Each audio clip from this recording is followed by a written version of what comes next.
সুবহানাল্লাহ, আল্লাহু আকবার। এই বান্দাগুলোকে আমার রব বিনা হিসাবে জান্নাত দিয়ে দিবে। সুবহানাল্লাহ। প্রিয় বাবা আমার, বন্ধুরা আমার, আল্লাহর ওলি হইতে বড় আলেম হওয়া লাগে না, ডাক্তার হওয়া লাগে না, ইঞ্জিনিয়ার হওয়া লাগে না, সাধারণ মানুষ হয়েও কি হওয়া যায়? আল্লাহর ওলি হওয়া যায়। যায় কি না? হুজুর এটা সম্ভব কেমনে? আমি একটি হাদিস পড়েছি, ইন্নাল্লাহা লা ইয়ানজুরু ইলা সুওয়ারিকুম ওয়া আমওয়ালিকুম ওয়ালাকিন ইয়ানজুরু ইলা কুলুবিকুম ওয়া আমালিকুম। আল্লাহর নবী, বিশ্ব নবী জনাবে মুহাম্মদুর রাসূলুল্লাহ সাল্লাল্লাহু আলাইহি ওয়াসাল্লাম বলেন, আমার আল্লাহ তোমাদের সূরত দেখবে না। কি দেখবে না? এই আওয়াজ বলে, কি দেখবে না?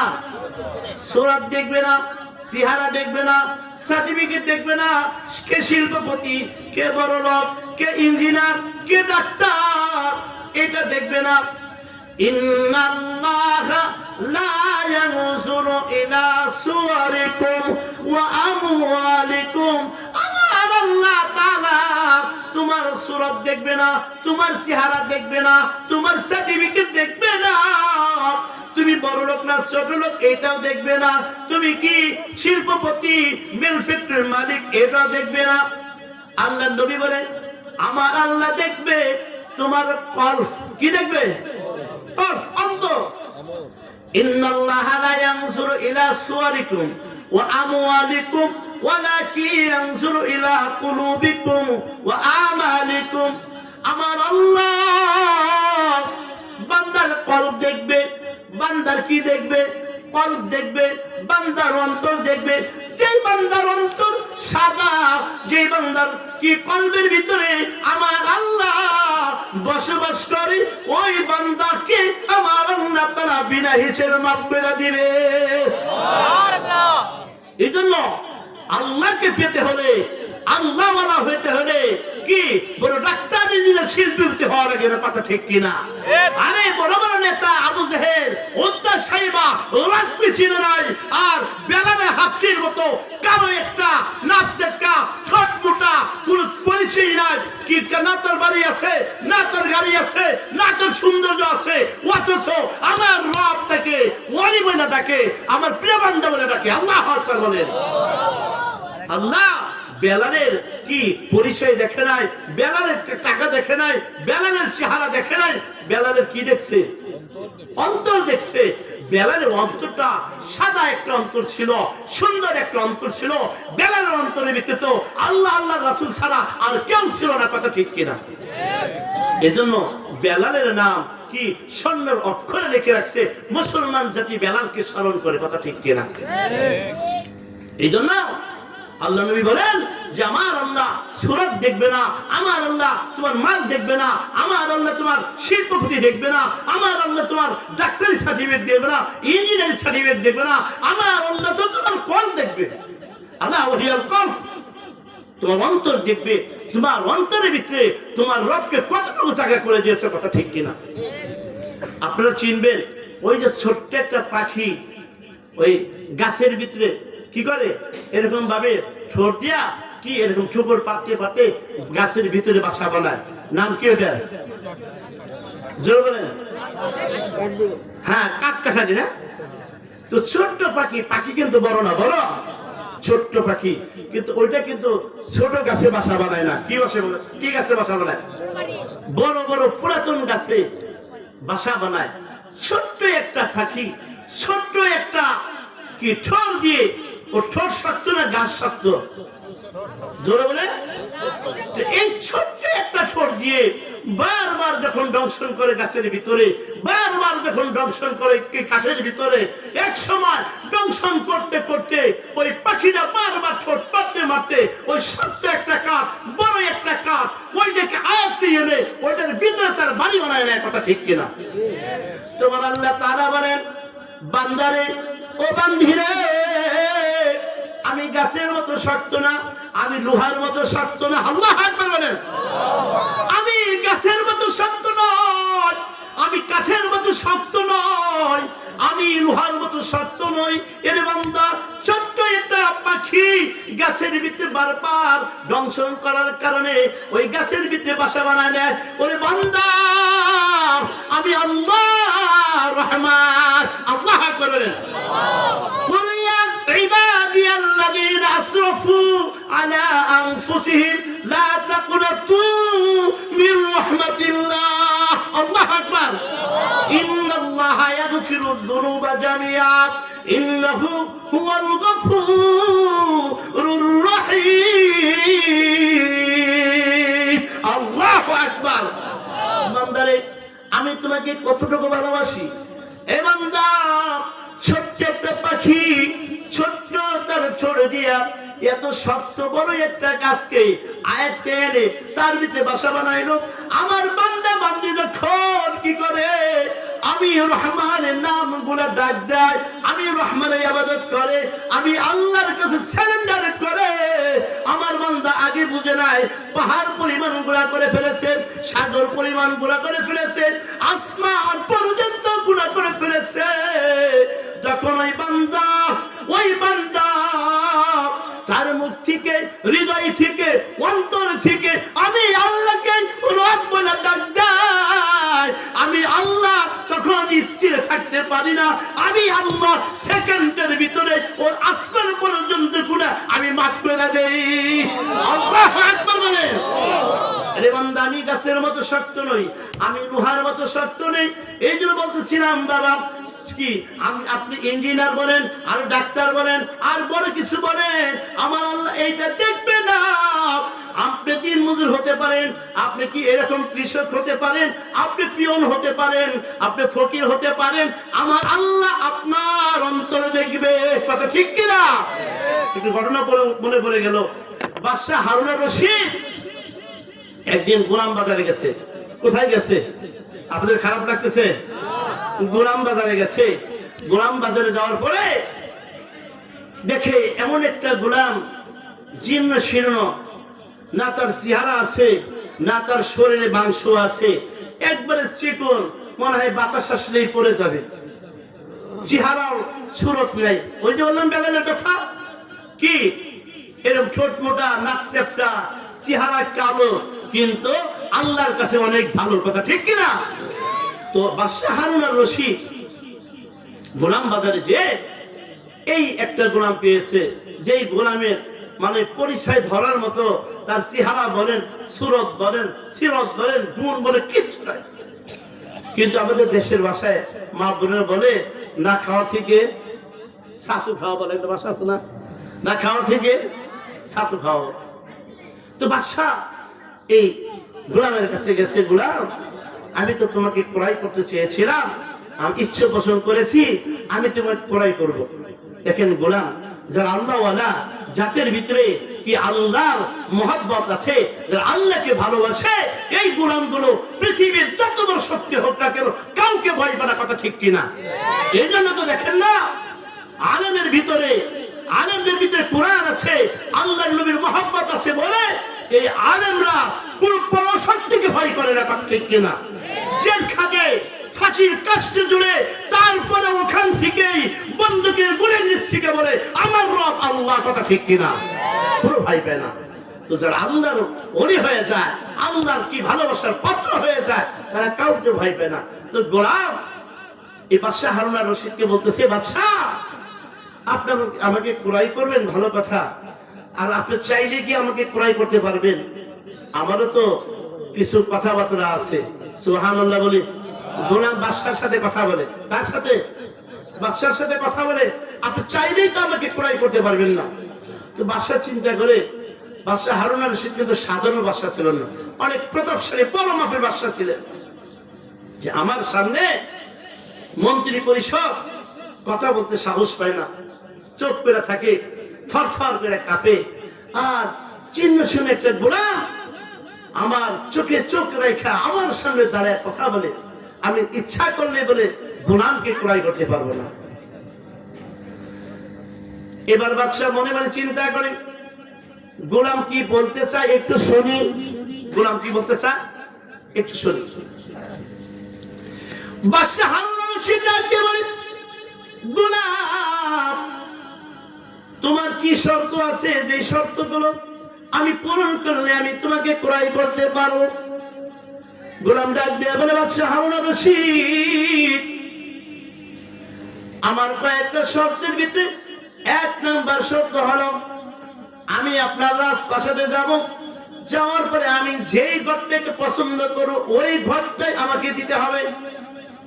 কি বলেন? যেই ঘরটা আমি পছন্দ করব ওই ঘরটা আমাকে দিতে হবে। বাদশা মনে মনে চিন্তা করে, নাই আমার রাজপ্রাসাদটাই পছন্দ করে ফেলে। গরিব মানুষ, লোভের তো শেষ নাই। আরে যারা আল্লাহওয়ালা, যারা আল্লাহওয়ালা তাদের দুনিয়ার কোনো লোভ থাকে না, কথা ঠিক কিনা? তো এটা মনে মনে রাখলেন, ঠিক আছে তুমি যেই ঘরটা পছন্দ করো তোমাকে ওই ঘরটাই দেওয়া হবে। 2 নাম্বার শর্ত, বাদশাহ আমি দিনের বেলা আপনার গোলামি করব, দিনের বেলা আপনার গোলামি করব, রাতের বেলায় না। আরে বাদশাহ হারুন রশিদ, আমি আপনার গোলামি দিনের বেলায় করব, কিন্তু আমার আর আপনার একজন মালিক আছে, আমি রাতের বেলায় ওই মালিকের গোলামি করব। ওই মালিকের নামটা কি? ধরে মানে নামটা কি? আরো বলতে নাম কি? গোলাম বাদশাকে ডাক দিয়ে বলে, হে বাদশাহ, দিনের বেলায় আমি আপনার গোলামি করব, রাতের বেলায় না। 3 নম্বর হলো, বাদশাহ যখন ওই মসজিদ থেকে এই আওয়াজ বেশি আসবে, আল্লাহু আকবার, আল্লাহু আকবার, আল্লাহ সবচাইতে বড়, এবার হারুন রশিদ এই আওয়াজ যখন আমার কানের ভিতরে আসবে, আমি কিন্তু আপনার গোলামি করব না, আমার রবের ঘরে চলে যাব। আল্লাহু আকবার বলেন। গোলাম বাদশাকে শর্ত দিতেছে, গোলাম বাদশাকে শর্ত দিতেছে, আমি যেই ঘরটা পছন্দ করবো আমাকে ওই ঘরে দিতে হবে। আমি দিনের বেলা আপনার গোলামি করবো, রাতের বেলায় নয়। এবং মসজিদ থেকে দেখো আমার রবের পক্ষ থেকে এই আওয়াজ আমার কানে আসবে, আল্লাহ সবচাইতে বড়, আমি কোনো কাজ করবো না, আমি আমার রবের কাছে চলে যাবো। সুবহানাল্লাহ বলি। শর্তগুলো বাদশা মেনে গোলামকে নিয়ে আসছে। 1 নাম্বার শর্ত ছিল, কয় নাম্বার? 1 নাম্বার শর্ত ছিল, যেই ঘরটা পছন্দ করবে ওই ঘরটাই গোলামকে দিতে হবে। সর্বপ্রথম রাজপ্রাসাদ দেখাইলেন, গোলাম এটা রাজপ্রাসাদ, ঘুরে ঘুরে দেখাইলেন। গোলামটা বলে, বাদশা এই ঘর আমার চলবে না। বাদশা মনে মনে বলে, বাঁচলাম। কি বলে? যদি ছায়া বসত, আমি যে কথা দিয়েছিলাম, এই ঘরটা দেখানোর পরে যখন এটা ক্যান্সেল করলেন, আরো কয়েকটা ঘর বাদশা দেখাইলেন, কয়েকটা বাদাখানা দেখাইলেন। গোলাম গাছ দিয়ে বলে, বাদশা এই প্রাসাদগুলো আমার চলবে না।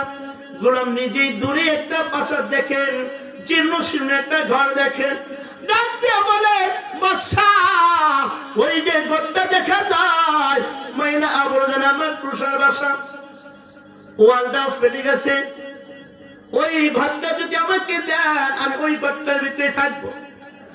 বাদশা বলে, ফকির ফকিরি থাকে, কত সুন্দর সুন্দর ঘর দেখাইলাম, ওই ঘরগুলো তুমি পছন্দ করলে না, জীর্ণ শীর্ণ ময়লা হয়ে গেছে, মাকড়সা বাসা করছে, এমন একটা ঘর তুমি পছন্দ করলা, হ্যাঁ আমাকে ওই ঘরটা দিলেই আমি ওই ঘরে থাকবো। এবার ওই ঘরটাই তার জন্য কি করলেন, তাকে ওই ঘরটাই দিয়ে দিলেন। এবার এই ঘরের ভিতরে থাকে আর আল্লাহ তাআলার ইবাদত করে। যখন মসজিদ থেকে আযান হয় মসজিদে চলে যান, দিনের বেলায় বাদশার গোলামি করে, বাদশার কাজ করে, আর রাতের বেলায় রবের গোলামি করে, তাহাজ্জুদে দাঁড়ায় যান। বাদশা হারুন রশিদ একদিন রাতের বেলায় বাহির থেকে আসতেছেন, রাত গভীর হয়ে গেছে, যখন রাজপ্রাসাদের সামনে গেছি আর গোলামটার কথা স্মরণ হয়ে গেছে। আমি কয়েকদিন আগে একটা গোলাম কিনলাম, ওই গোলামটাকে কত সুন্দর সুন্দর করে দেখাইলাম, ঘরগুলো পছন্দ করলো না। দূরে একটা জীর্ণশীর্ণ ঘর, ওইটা পছন্দ করলো। কারণটা কি? ওই ঘরের ভিতরে কি করে নাহি বোমা বানায়। বুঝেন নাই কি? আসেনি আমাদের দেশে এরকম হয়নি? হুজুর দেখলেই চুনকানি উঠে যায়। এই জোগাবের কথা ঠিক কিনা? হুজুর দেখলে জঙ্গি কি বলে? হুজুর দেখলে গেছিনি কিছুদিন, কিছুদিন আগে এরকম গেছিনি। হুজুর দেখলে কি জঙ্গি। হুজুরা বোমা বানায়। আসলে কি হুজুরা বোমা বানায়?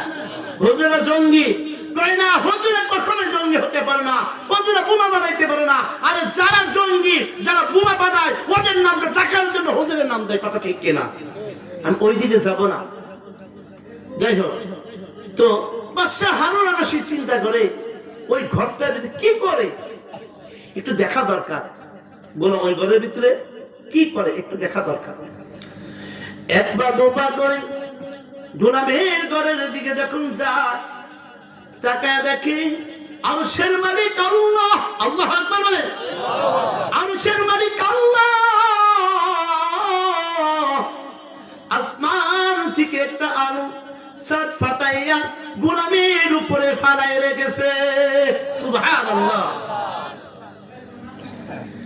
ঘরের চতুর্পাশে আলো হয়ে গেছে। বাদশা হারুন রশিদ এক পা দু পা করে গোলামের ঘরের দিকে যায়। গোলামের ঘরের দিকে যায়, দেওয়ালের ফাটা দিয়া ওকে মেয়েরা দেখে গোলাম বোমা বানাই না, গোলাম ঘুমাই না, গোলাম রবের পায়ে সেজদায় পড়ে আছে। আল্লাহু আকবার বলে। গোলাম রবের পায়ে সেজদায় পড়ে বলে, মালিক আমাকে গরিব বানাইছো, মালিক আমাকে গরিব বানাইছো। দিনের বেলায় আমি একজনের গোলামি করি, আর রাত্রির বেলায় আল্লাহ তোমাকে পোড়াটা দিয়ে দিছি। মালিক কিয়ামতের ময়দানে তুমি আমাকে গোলাম বলে ডাক দিও না, আমাকে তোমার বন্ধু বলে ডাক দিও। সুবহানাল্লাহ। আর গোলামের দাড়িগুলো ভিজে গেছে, মাটিও ভিজে গেছে।